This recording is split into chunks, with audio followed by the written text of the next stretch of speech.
की सैलरी पूर्णिमा के चांद की तरह होती है। महीने में बस एक बार आती है और धीरे धीरे करके छोटी होते होते मात्र 15 दिनों में गायब हो जाती है। अब चांद तो धीरे धीरे वापस से बढ़ने लगता है, पर हमारा पैसा एक बार खर्च हो गया तो अगले 15 दिनों के लिए उधार, कर्जे या बची कुची सेविंग से निकालना पड़ता है। पर क्या कोई ऐसा तरीका है कि ये पैसा धीरे धीरे घटने की बजाय बढ़ता चला जाए और बढ़ते बढ़ते इतना हो जाए कि हमारी सारी जरूरतें पूरी करके हमें अर्ली रिटायरमेंट और फाइनेंशियल फ्रीडम दिला दे। देखो, वॉरेन बफेट का कहना है कि अगर आपको लाइफ में अमीर बनना है, सक्सेसफुल बनना है, तो आपको कुछ बाकी लोगों से ज्यादा स्मार्ट नहीं, बस बाकी लोगों से ज्यादा डिसिप्लिन्ड होना है। यानी थोड़ा थोड़ा पैसा खर्च करने की बजाय अगर आप इन्वेस्ट करने पर ध्यान दो तो कुछ ही सालों में जो आपको अमीर बना देगा वो है पावर ऑफ कंपाउंडिंग। और ऋषभ और आकाश के साथ भी कुछ ऐसा ही हुआ। तो शौर्य, ऋषभ और आकाश तीन दोस्त रायपुर से मुंबई आए। आंखों में नौकरी के अलग अलग सपने लिए। तीनों के पास अच्छी इंजीनियरिंग की डिग्री थी और साथ ही अमीर होने का सपना भी। ऋषभ का शुरू से रियल एस्टेट की तरफ इंटरेस्ट था और आकाश का स्टॉक मार्केट की तरफ। तो वहीं शौर्य सिर्फ अपनी लाइफस्टाइल अच्छी बनाना चाहता था। शौर्य को लाइफ में हर चीज जल्दी चाहिए थी और लकीली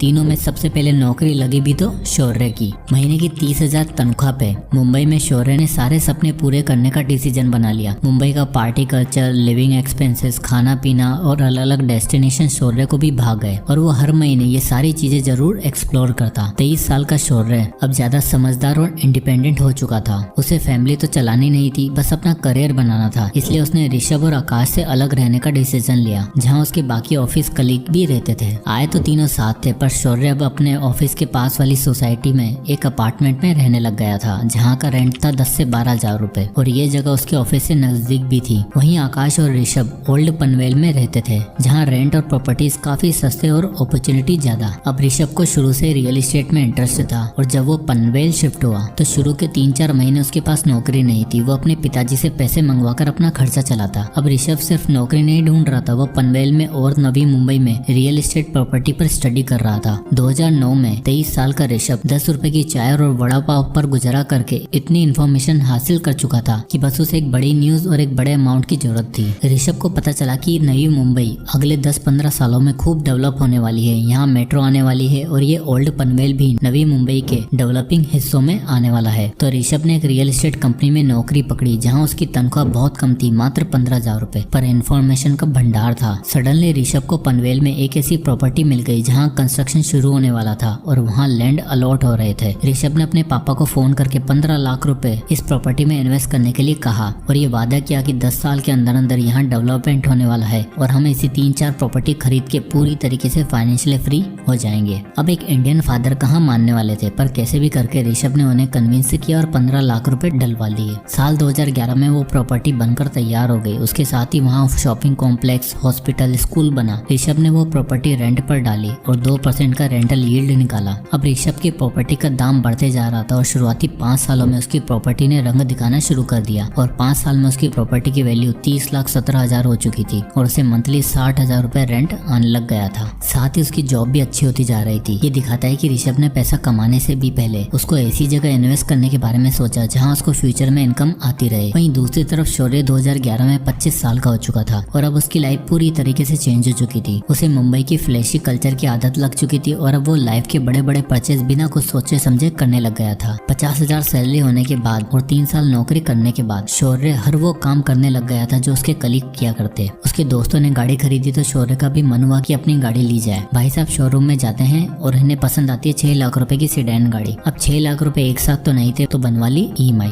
और अब आप यहाँ देख ही सकते हो कि रेंट के साथ साथ शौर्य का 12,000 रुपए का एक और फिक्स्ड खर्चा हो गया है। 50,000 की सैलरी में शौर्य 12,000 रेंट पे करता था और 12,000 गाड़ी की EMI, यानी 24 से 25,000 का खर्चा फिक्स्ड। अब गाड़ी आ गई थी, महंगी बातचीत हो गई थी, तो अब तो जीवन में किसी हमसफर का आना बनता था। और लाइफ पार्टनर आते ही शौर्य ने अपने आप को ऐसे प्रेजेंट किया जैसे उसके पास बहुत पैसा है और वो खूब पार्टी और मजे करता है। शौर्य के पार्टनर ने भी अपने मन में शौर्य के लिए वही इमेज बना ली और अब शौर्य के पास 25,000 एक्स्ट्रा बचते भी थे, अब वो भी नहीं बच रहे थे। धीरे धीरे टाइम बीता। शौर्य अच्छी जॉब की तलाश में स्विच करता रहा। उसने अपनी फैमिली बनाई, शादी करी, पर इस बीच में वो जब भी अपने दोस्तों के बारे में सोचता तब उसे यही लगता कि यार मैं कहां से कहां आ गया हूं और वो लोग अभी वहीं के वहीं पड़े हुए होंगे। फाइनली 11 साल काम करने के बाद जब शौर्य 36 साल का हो चुका था तब उसे ऐसी जॉब मिल गई थी जहां उसे 1 लाख रुपए पर मंथ मिल रहा था और अब शौर्य को लगा कि टाइम आ गया है खुद का घर लेने का। शौर्य और उसकी वाइफ अब मुंबई में एक अच्छा घर की छानबीन में लग गए थे और फाइनली पनवेल में एक प्रॉपर्टी पसंद आती है 3 BHK अपार्टमेंट, और वो भी फुली फर्निश्ड, जो उन्हें 90 लाख रुपए मिल रहा था। अब 1 लाख की सैलरी वाला आदमी, चलो दोनों मियाँ बीवी की कंबाइंड इनकम 2 लाख भी मान लो, तो 90 लाख तो एक साथ अफोर्ड कर नहीं सकते थे। इसलिए उन्होंने 20 लाख की सेविंग से डाउन पेमेंट करी और बचे 70 लाख की EMI बनवा ली। अब आप यहाँ देख ही सकते हो कि लगभग 58,000 पर मंथ की EMI पे उन्होंने फाइनली अपना ड्रीम हाउस ले ही लिया। सारा पेपर वर्क और लोन प्रोसीजर कंप्लीट होने के बाद जब प्रॉपर्टी ओनर का खुलासा हुआ तो शौर्य के होश ही उड़ गए। असल में जिस नवी मुंबई में शौर्य ने प्रॉपर्टी खरीदी थी वो ऋषभ की ही प्रॉपर्टी थी, एग्जैक्टली वही प्रॉपर्टी जो उसने 2011 में 15 लाख रुपए की खरीदी थी। और अब आप यहाँ देख ही सकते हो कि 11 साल बाद यानी 2022 में जब वो अपनी प्रॉपर्टी बेचने गया तब उसकी वैल्यू 69,78,000 रुपए हो चुकी थी और उसने शौर्य को वही फ्लैट 90 लाख रुपए में बेचा। दरअसल ये परिवर्तन इसलिए हो पाया क्योंकि 2011 में दिखने वाला पनवेल अब 2022 में कुछ ऐसा दिखता था, जहाँ सब कुछ पूरी तरीके से डेवलप्ड हो चुका था। ऋषभ ने जो स्पेकुलेट करके प्रॉपर्टी का दाव खेला था वो बिल्कुल सही बैठा और अपनी नौकरी के साथ और कमाई हुई अर्निंग्स को वापस रियल एस्टेट में इन्वेस्ट करते करते अब उसके पास नवी मुंबई में 4 प्रॉपर्टीज थी, जिसमें से एक खरीदी शौर्य ने। तो जैसे ही शौर्य ने ऋषभ को देखा वो हैरान हो गया और ऋषभ ने उससे मिलने के बाद बताया कि भाई मैंने इन 13 सालों में 4 प्रॉपर्टी खरीद ली है। दरअसल मैं नवी मुंबई में तब इन्वेस्ट किया था जब वो डेवलप हो रही थी और रियल एस्टेट इकलौती ऐसी चीज है जो इन्फ्लेशन के दायरे में इतनी नहीं आती। उल्टा इन्फ्लेशन के साथ साथ रियल एस्टेट भी ग्रो होता है और साथ ही बढ़ती प्रॉपर्टी के रेट्स भी और आसपास होती डेवलपमेंट के साथ रेंट भी इंक्रीज हो जाते हैं, यानी पावर ऑफ कंपाउंडिंग के साथ पावर ऑफ रेंटिंग भी। 36 की एज में ऋषभ के पास इतना पैसा था कि वो आराम से रिटायर हो सकता था और उसका एसेट उसे पैसा कमा कर दे रहा था। वॉरेन बफेट कहते हैं, if you don't find a way to make money while you sleep you will be working till your last breath. और कुछ ऐसा ही हाल था शौर्य का। इन दोनों में बातचीत चली रही थी कि इतने में आकाश का जिक्र हुआ। शौर्य ने पूछा कि आकाश कहाँ है आजकल, नौकरी के लिए कहीं धक्के तो नहीं खा रहा? तो ऋषभ ने बताया, नहीं भाई, उसकी गेम तो एकदम अलग है। उसने 2 साल नॉर्मल जॉब करने के बाद दलाल स्ट्रीट में नौकरी करी और अब वो वहीं पर प्लेस्ड है। रुक, उसको भी बुलाता हूँ। आकाश का इंतजार करते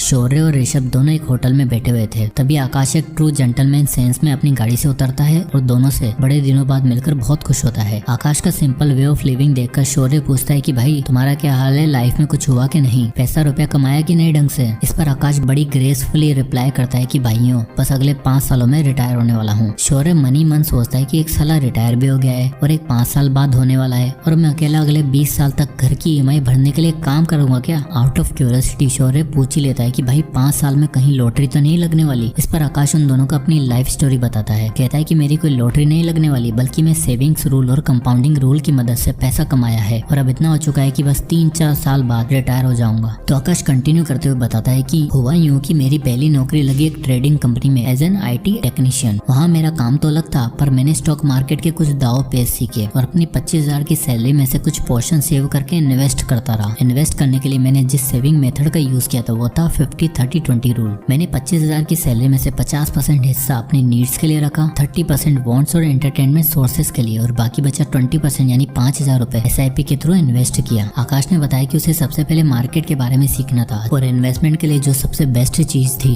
वो था इंडेक्स फंड। इसलिए उसने 5,000 रुपए इंडेक्स फंड में SIP करने का फैसला लिया। इंडिया में निफ्टी 50 इंडेक्स फंड सालाना 10 से 12% का रिटर्न देता है और स्टॉक इस बीच में कैसे परफॉर्म करते हैं आकाश ने अच्छे से सीख लिया था। 5 साल इन्वेस्ट करने के बाद और स्टॉक मार्केट के बारे में सीखने के बाद आकाश को समझ आ चुका था कि अब अगर पैसा कमाना है और अर्ली रिटायरमेंट चाहिए तो अपना बिजनेस बिल्ड करने के साथ साथ इन्वेस्टिंग शुरू करनी होगी। आकाश अब अपनी जॉब के साथ साथ फ्रीलांस फाइनेंशियल असिस्टेंट भी दिया करता था। 28 की उम्र में जहां लोगों को समझ नहीं आता कि UPSC की पढ़ाई करें या नौकरी करें, वहीं आकाश 3 काम करके पैसा कमा रहा था और महीने का 1 से सवा लाख रुपए अर्न कर रहा था। इसके बाद आकाश ने बताया कि सबसे पहले मैंने जो 5 साल SIP से पैसे बनाए थे उसको मैंने विड्रॉ किया। उसने बताया कि 5 सालों में उसने निफ्टी 50 इंडेक्स फंड जो ऑन एन एवरेज सालाना 10 से 12% का रिटर्न दे रहा था, वहां से उसके 5,000 रुपए 10% के स्टेप अप से 5 सालों में 4,92,000 रुपए बन चुके थे। इन 4,92,000 में से उसने 8,000 एक्स्ट्रा ऐड किए और सबसे पहले 5 लाख रुपए की लमसम इन्वेस्टमेंट करी स्टॉक्स में। इस स्टॉक पोर्टफोलियो में उसे 17% का एवरेज रिटर्न मिल रहा था और आप 10 साल बाद देख ही सकते हो उसके पास कितना पैसा हो चुका होगा, 24 लाख रुपए। पर आकाश जानता था कि अर्ली रिटायरमेंट के लिए सिर्फ इतना काफी नहीं था, इसलिए उसने निफ्टी 50 इंडेक्स फंड में फिर से SIP करने का फैसला किया, पर इस बार 5,000 की नहीं बल्कि एक तगड़े अमाउंट की। आकाश चाहता था कि वो मात्र 10 से 12 साल में 1 से 1.5 करोड़ के अमाउंट को सिक्योर करने के बाद रिटायर हो जाएगा, जिसके लिए उसने डिसाइड किया कि हर महीने वो 1,20,000 की इनकम में से 30,000 पर मंथ इन्वेस्ट करेगा और 732 रूल कंपाउंडिंग का यूज करेगा। तो ये 732 रूल ऑफ कंपाउंडिंग कहता है कि अगर आप एक सर्टेन अमाउंट हर साल 10% से इंक्रीज करते हो तो पहले 7 साल में आपके पास 50 लाख रुपए होंगे, फिर अगले 50 लाख मात्र 3 सालों में बन जाएंगे और अगले 50 लाख के लिए सिर्फ 2 साल का और इंतजार करना होगा। आकाश ने वो सर्टेन अमाउंट डिसाइड किया 30,000 रुपए और कैलकुलेशन करी जो कुछ